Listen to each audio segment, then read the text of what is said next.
I want to thank Study IQ. I would like to thank Study IQ team. Big round of applause to the team, management and staff of Study IQ. Hello and नमस्ते, मेरा नाम है doctor Dipanita और आपका स्वागत है study IQ के educational platform पे। आज हम बात करने वाले हैं चाइना रशिया की दोस्ती के बारे में। एक ऐसी दोस्ती जो दोनों कंट्रीज कहती हैं कि ये नो लिमिट्स फ्रेंडशिप है। ये कहते हैं कि ऐसा कोई एरिया ऑफ कोऑपरेशन नहीं है जहां पे ये दोनों साथ में नहीं काम कर सकते हैं। और अगर ये बात सच हुआ तो जियोपॉलिटिक्स में ये दोस्ती एक मिसाल बन के खड़ा होगा, क्योंकि जियोपॉलिटिक्स में फ्रेंडशिप यूजुअली देखा नहीं जाता है। कंट्रीज के बीच में पार्टनरशिप को अगर इतना ही स्ट्रांग पार्टनरशिप है तो उसे मैरिज ऑफ कन्वीनियंस कहा जाता है। What is marriage of convenience? दोनों कंट्रीज का कोई एजेंडा होता है या कोई इंटरेस्ट होता है, उसको फुलफिल करने के लिए अगर ये साथ में आते हैं उस इंटरेस्ट या एजेंडा के लिए, उसे मैरिज ऑफ कन्वीनियंस कहा जाता है, क्योंकि ये इंटरेस्ट ड्रिवन है, एजेंडा ड्रिवन है। फ्रेंडशिप में इंटरेस्ट या एजेंडा यूजुअली नहीं होता है। It is largely about supporting each other in all circumstances. तो आज इस वीडियो में हम समझने वाले हैं कि ये जो रशिया चाइना की दोस्ती है, इसके what is the basis of it, आजकल क्या सिचुएशन है इस दोस्ती का, तो और इंडिया को कैसे मैनेज करना चाहिए इस दोस्ती को। चलिए स्टार्ट करते हैं डिस्कशन को। मार्च 2023 में जी जिनपिंग मॉस्को जाते हैं to meet his best friend Putin, और इस मीटिंग के दौरान एज सच कुछ ऑफिशियली हमारे पास इंफॉर्मेशन नहीं है, बट अजम्पशन ये था कि इन दोनों के बीच में जो डिस्कशन हुआ होगा वो बेसिकली दो चीज़ों पे हुआ होगा। एक ये कि रशिया को China arms and ammunition provide करे या इवन इकोनॉमिक एड प्रोवाइड करे, बिकॉज रशिया को सपोर्ट चाहिए to win the Russia Ukraine crisis. दूसरी बात ये हो सकती है कि चाइना को रशिया से क्या चाहिए, चाइना को रशिया का सपोर्ट चाहिए to keep challenging US hegemony, whether it is in central Asia या इंडो पैसिफिक। तो दोनों का ये जो एजेंडा या दोनों का जो इंटरेस्ट कमिंग टुगेदर पॉइंट होगा इस मीटिंग के दौरान, ये दोनों चीजें उन्होंने बात की होगी। अब आगे समझते हैं कि क्या दरार आ रही है इस रिलेशन में, बट उससे पहले let me bring to your notice the biggest Diwali sale brought by Study IQ। तो इंग्लिश और Hindi batches starting dates different है, please notice. English starting from 15th, English starting from 17th और Hindi starting from 10th of November। इन तीनों courses पे heavy discount मिलेगा आपको इस दिवाली के अवसर पर। अब प्राइस हो जाएगा इमीडिएट डिस्काउंट के साथ 22,999 रुपीज़ अगर आप कोड यूज करते हैं DWLIVE, DWLIVE, और ये कोड कल से आपको मिलेगा विथ हैवी डिस्काउंट। सेल शुरू होता है कल से 16 तारीख तक, तो जाइए स्टडी IQ के वेबसाइट पे, देखिए क्या फीचर्स है इन कोर्सेज का और इस सेल का लाभ उठाइए। चलिए समझते हैं कि आजकल क्या चल रहा है इस दोस्ती में।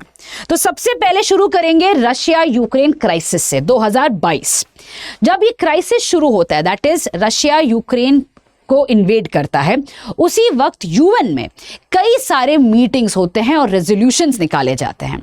इंटरेस्टिंग बात है कि China most of the resolutions जिसमें रशिया को कंडेम किया जाता है, for example special session of GA के कॉल आउट के लिए, general assembly resolution demanding Russian federation immediately and illegal use of force in Ukraine, और कई सारे ऐसे रेजोल्यूशन में चाइना अब्सटेन करता है रैदर देन सपोर्टिंग रशिया। अब क्यों करता है चाइना अब्सटेन? दोस्ती है, नो लिमिट्स है, राइट? तो यहां पे देखा जाए तो रशिया का एक्सपेक्टेशन था कि चाइना सपोर्ट करने वाला है, बट 3 अब्सटेंशंस में से चाइना आता है और चाइना बेसिकली अब्सटेन करता है, आउटराइटली रशिया को सपोर्ट नहीं करता है। क्यों नहीं करता है? इसका जवाब सॉवेरेनिटी पे डिपेंड करता है, क्योंकि दोनों कंट्रीज का understanding of this concept of sovereignty काफी अलग है। एक तरफ है रशिया जिन्होंने यूक्रेन के सॉवेरेनिटी को अटैक किया है to basically not allow Ukraine to join NATO, that's a direct assault against Ukraine's sovereignty. अब इस चीज को अगर चाइना सपोर्ट करता है तो प्रॉब्लम हो जाएगा चाइना के वन चाइना पॉलिसी में। क्यों? क्योंकि according to China's one China policy, Taiwan is part of China, और चाइना ये क्लेम करता है कि कोई भी कंट्री अगर ताइवान को इंडिपेंडेंटली सपोर्ट करता है, फॉर एग्जांपल जैसे यूएस वेपन सप्लाई कर रहा है ताइवान को, it is an attack against China sovereignty. तो अगर चाइना को ये स्टैंड लेना है अपने सॉवरेनिटी को प्रोटेक्ट करने के लिए, तो कोई चांस नहीं है चाइना को रशिया के इस एक्ट को सपोर्ट करने का। इसी वजह से चाइना अब्सटेन करे जा रहा है, बट ये ऑफिशियली तो बोल नहीं सकता है कि नहीं हम इसके वजह से रशिया को सपोर्ट नहीं कर रहे हैं। इंस्टेड चाइना क्या कहता है कि नहीं, रेजोल्यूशन के वर्डिंग्स गलत है, उस पर और डिस्कशन होना चाहिए, ऐसे ही कंडेम नहीं करना चाहिए। तो प्रॉब्लम है कि ये जो नो लिमिट्स है वहां पे लिमिट्स आ रखी है। प्रॉब्लम ये है कि ये जो लिमिट्स हैं वो नेशनल इंटरेस्ट ड्रिवन है, इसीलिए इस फ्रेंडशिप को फ्रेंडशिप ना कह के मैरिज ऑफ कन्वीनियंस कहेंगे तो बेटर रहेगा। चलिए और एक एग्जांपल लेते हैं। अब सितंबर महीने में चाइना ने नया मैप रिलीज किया, और ये चाइना का काफी पुराना गेम प्लान है जहां पे चाइना एज यूजुअल कई सारे कंट्रीज का टेरिटरी क्लेम करता है अपना बोल के। भूटान का किया है, इंडिया का किया है। अब अगर साउथ चाइना सी वाला पोर्शन देखोगे तो ऑलमोस्ट 9 डैश लाइन को 10 डैश लाइन कर दिया है। तो उसी के साथ साथ रशिया का भी टेरिटरी क्लेम कर चुका है चाइना ने। एक आइलैंड है अमूर रिवर के पास, और वो चाइना ने बोला कि वो हमारा है, एक्चुअली वो रशिया का है। अब जब ये मैप रिलीज हुआ था 2 दिन के अंदर ही ministry of external affairs India के तरफ से एक ऑफिशियल ऑपोजिशन रजिस्टर किया गया था कि ये मैप हम नहीं मानेंगे।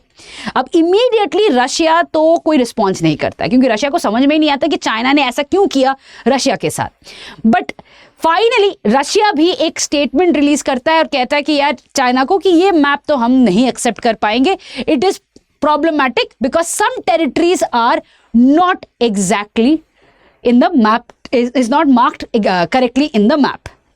Now ये some territories को रशिया डिफाइन नहीं करता है। तो ये जो इतने पोलाइटली वर्डेड मैसेज दिया था बेसिकली अपने दोस्त को बोलने के लिए कि भाई क्या कर रहे हो यार, you can do this game plan with other countries but हमारे साथ तो नहीं करोगे। बट चाइना कहता है नहीं भाई, ये मैप एक्चुअल डिपिक्शन है। तो फिर से एक दरार आ जाता है, फिर से वही नेशनल इंटरेस्ट पे आ जाता है। चलिए और एक एग्जांपल लेते हैं, ऑयल गेम्स पे आते हैं। अब वर्ल्ड में 2 टाइप के ऑयल्स होते हैं, एक ब्रेंट ऑयल है जो बेसिकली यूएस और उनके अलाइज डिटरमाइन करते हैं, और एक यूराल ऑयल है जो रशिया के अंडर आता है। अब ब्रेंट का क्वालिटी अच्छा होने के वजह से उसका प्राइसिंग हमेशा से $2 ज्यादा रहता है, प्रीमियम प्राइस में जाता है compare to the Russian oil. अब since the Russia Ukraine crisis, और जब से रशिया पे इतने सैंक्शंस लगाए गए हैं, the difference between Brent and Russian oil has gone up to about $15, even up to $37 per barrel. उतना डिस्काउंट में रशिया एक्चुअली अपना ऑयल बेच रहा है। अब किसको बेच रहा है? India is one of them, but China भी खरीद रहा है, and one of the largest buyers of the Russian oil at a discount is China actually. क्यों चाइना ले रहा है? अपने कंजम्पशन की तो ले रहे हैं, बट चाइना इस चीप रशियन ऑयल को खरीद के रिफाइन करके थर्ड पार्टीज को भी बेच रहा है। तो इससे क्या हो रहा है कि काफी मुनाफा हो रहा है टू चाइना। बट रशिया को क्या है? रशिया को ये जो सस्ते में ऑयल बेच के जो पैसा आ रहा है that is funding the Ukraine war. इसी वजह से रशिया का एक डिपेंडेंसी हो जाता है चाइना के ऊपर। अगर चाइना नहीं खरीदेगा तो कौन खरीदेगा? इंडिया के पास बाइंग कैपेबिलिटी थोड़ा रिस्ट्रिक्टेड है, इतना नहीं खरीद सकता है इंडिया। तो इसी वजह से China is the biggest bet for Russia. और अगर चाइना ने खरीदना बंद कर दिया इतना सारा क्वांटिटी, तो रशिया प्रॉब्लम में फंसने वाला है। अब दूसरी चीज क्या हुआ है कि जब से यूरोपियन कंपनीज और यूएस कंपनीज रशिया से निकल गई हैं from selling their products to giving services, Russia has started depending on China for various products. And China का आपको पता ही है कि डुप्लीकेट चीजें और सस्ते में सर्विस और सस्ते में फटाक से प्रोडक्शन करके कैसे मार्केट को फ्लड करना है, ये चाइना से ही सीखना होता है। तो चाइना ने सेम चीज रशिया में भी करना शुरू कर दिया, और इसी वजह से रशिया का जो डिपेंडेंसी है वो और बढ़ गया। तो इससे चाइना का भी बेटर है कि भैया अच्छा खासा पैसा आ रहा है, रशिया को भी बेटर है। तो यहाँ पे हम देख सकते हैं कि दोनों का अच्छा खासा एक डिपेंडेंसी बढ़ चुका है, पर रशिया का डिपेंडेंसी इज थोड़ा ज़्यादा है चाइना की तरफ, क्योंकि अगर चाइना कल बोलता कि नहीं यार हमें और पेट्रोल नहीं खरीदना है, तो रशिया मुश्किल में पड़ जाएगा और रशिया का जो वॉर चल रहा है उसकी फंडिंग भी प्रॉब्लमैटिक हो जाएगी। Again agenda driven. चलिए आते हैं तीसरी चीज पे, चौथी चीज पे, दैट इज सेंट्रल एशिया। अब सेंट्रल एशिया में एक्चुअली दोनों के बीच की जो दोस्ती है उसका मुखौटा खुलने लगता है, क्योंकि एक तरफ है रशिया जो सोचता है कि सेंट्रल एशिया तो मेरा एक्सटेंडेड नेबरहुड है, तो जो भी सेंट्रल एशियन कंट्रीज हैं वो तो मेरे सपोर्टर्स है, they are part of my previous empire and they are friends of mine. But Russia Ukraine crisis के समय में उज्बेकिस्तान और कजाकिस्तान ने ह्यूमैनिटेरियन एड भेजा था टू यूक्रेन। ये जो स्टेप था ये काफी शॉकिंग था फॉर रशिया, और इस शॉक को और शॉकिंग करता है चाइना उसी वक्त सेंट्रल एशियन कंट्रीज को बुलाता है और एक समिट करता है बिटवीन ओनली चाइना और सेंट्रल एशियन कंट्रीज। रशिया को इनविटेशन नहीं मिलता है।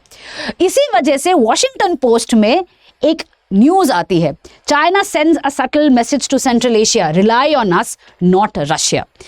अब ये Russia takes it as a betrayal, और इसी वजह से वहाँ पे रशिया में कई सारे ऐसे स्पीचेस आते हैं लीडर्स के कि भाई चाइना ने तो बैकस्टैप करना शुरू कर दिया, सेंट्रल एशिया में हमारे अगेंस्ट प्लानिंग चल रही है। बट चाइना का अगर देखा जाए तो जो BRI बनाई गई थी या जो पहले से इतना इंफ्रास्ट्रक्चर के नाम पे लोन दिया जा रहा है वो तो चाइना का गेम प्लान पहले से था। चाइना तो सेंट्रल एशिया में बिलियंस ऑफ डॉलर्स एक्चुअली इतना दे के रखा हुआ है ताकि इन कंट्रीज को डेट ट्रैप में फंसा के ये वही करे जो चाइना कहे। इन अदर वर्ड्स रशिया का यहाँ पे इन्फ्लुएंस तो काफी लिमिटेड था पहले से, ये सिर्फ रशिया के दिमाग में ही था कि ये तो हमारे एक बात सुनती है रशिया, चाइना की नहीं। तो China has been playing this game for a very long time, और चाइना ने धीरे धीरे टाइड अपनी तरफ कर भी लिया है। ये रशिया अभी जाग के समझ रहा है। अगेन फ्रेंडशिप में बिट्रेयल के साइंस भी दिखने लगे हैं। अब आते हैं इंडो पैसिफिक पे। इंडो पैसिफिक में रशिया वही गेम खेल रहा है जो चाइना सेंट्रल एशिया में खेल रहा है। रशिया ने क्या किया है, वियतनाम के साथ अग्रीमेंट के अंडर में ऑयल ड्रिलिंग शुरू किया है वानन बैंक के पास। ये वानन बैंक कहाँ पे है, ये साउथ चाइना सी जो बेसिकली चाइना क्लेम करता है हिस्टोरिकल वाटर्स बोल के, उसी के काफी पास में वानन बैंक आता है और वहीं पे रशिया वियतनाम को हेल्प कर रहा है ऑयल ड्रिलिंग को लेके। और इस वजह से चाइना भी पूछने लगा है कि भाई क्यों आ रहे हो, डायरेक्टली इन्वॉल्व हो रहे हो मेरे इस कॉन्फ्लिक्ट पे। रशिया ने यहां तक नहीं छोड़ा है। रशिया ने क्या किया है, along with India BrahMos missile supply किया है टू फिलीपींस। अब अगर आप ब्राह्मोस मिसाइल के बारे में if you know, it's a joint production between Russia and India, और जो स्टेक है वो 51% विद इंडिया, 49% विद रशिया है। बट जो भी बेचा जाता है टू द थर्ड पार्टी दोनों कंट्रीज के अग्रीमेंट के बाद ही बेचा जाता है। तो रशिया को क्लियरली पता था कि ब्राह्मोस मिसाइल जा रहा है टू फिलीपींस, जो कॉन्फ्लिक्टेड एरिया है, जो मैटर ऑफ इंटरेस्ट है फॉर चाइना। तो दोनों countries are basically not friends, they are enemies looking at each other and thinking कि कहाँ पे हम साथ में काम कर सकते हैं और या एडजस्ट कर सकते हैं और कहाँ पे हमारा इंटरेस्ट साथ में नहीं है। और यही चीज समझने की जरूरत है जब हम बात करते हैं रशिया चाइना का ये एक्सिस, क्योंकि हमेशा दिखता है कि दोस्त है, बट दोस्त अगर हैं तो उसके पीछे जो क्राइसिस मोड है इसी को एक्सप्लॉइट करना पड़ेगा फॉर इंडिया टू राइज। क्यों? आप नहीं, सबसे पहले समझते हैं कैसे किया जाएगा, उसके बाद हम आते हैं क्यों, कैसे इंडिया कर सकता है। एक कहावत है कि keep your friends close but your enemies closer. तो राइट नाउ इंडिया का ऑब्वियस बात है बॉर्डर टॉक्स की वजह से हम चाइना के साथ इतने पॉलिटिकल डायलॉग्स या कोई भी कोऑपरेशन मैकेनिज्म पे फोकस नहीं कर रहे हैं। तो चाइना के बारे में इंफॉर्मेशन के लिए हमें डिपेंड करना पड़ेगा रशिया का, और रशिया के साथ हमारा काफी स्ट्रॉन्ग रिलेशन है। तो we can always talk about और bank upon Russia for getting information about China, for understanding what China is up to, and this is very important क्योंकि this information और this support that we get from Russia is crucial। दूसरी चीज हमें करना चाहिए यहाँ पे कि ये जो दरारें आ रही हैं उसको और बढ़ाना चाहिए, ब्राह्मोस को हमें और सेल करना चाहिए to all more South China Sea के जो कंट्रीज है, आसियान कंट्रीज में, हमें यहाँ तक सेंट्रल एशिया में भी सप्लाई करना चाहिए ताकि ये रशिया और चाइना की जो सो कॉल्ड राइवलरी है उसको थोड़ा और बढ़ावा दे सके, दोस्ती में थोड़े और दरार आने दीजिए ना। तो यही है इंडिया का स्ट्रैटेजी। अब क्यों करना चाहिए? क्योंकि जितना ये एक्सेस स्ट्रांग होगा, जितना ये एक्सेस साथ में आएगा, उतना प्रॉब्लम होगा इंडिया के लिए, क्योंकि India is also it's an emerging country, it's a rising power. तो दोनों कंट्री अगर साथ में आ जाएंगे, it's going to challenge India's interests. इसी वजह से ये दोस्ती या सो कॉल्ड दोस्ती को तोड़ना बहुत जरूरी है।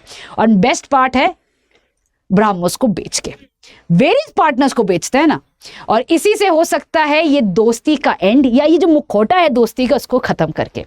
चलिए इसी के साथ वीडियो खत्म करते हैं। Thank you. Study IQ IAS, अब तैयारी हुई अफोर्डेबल।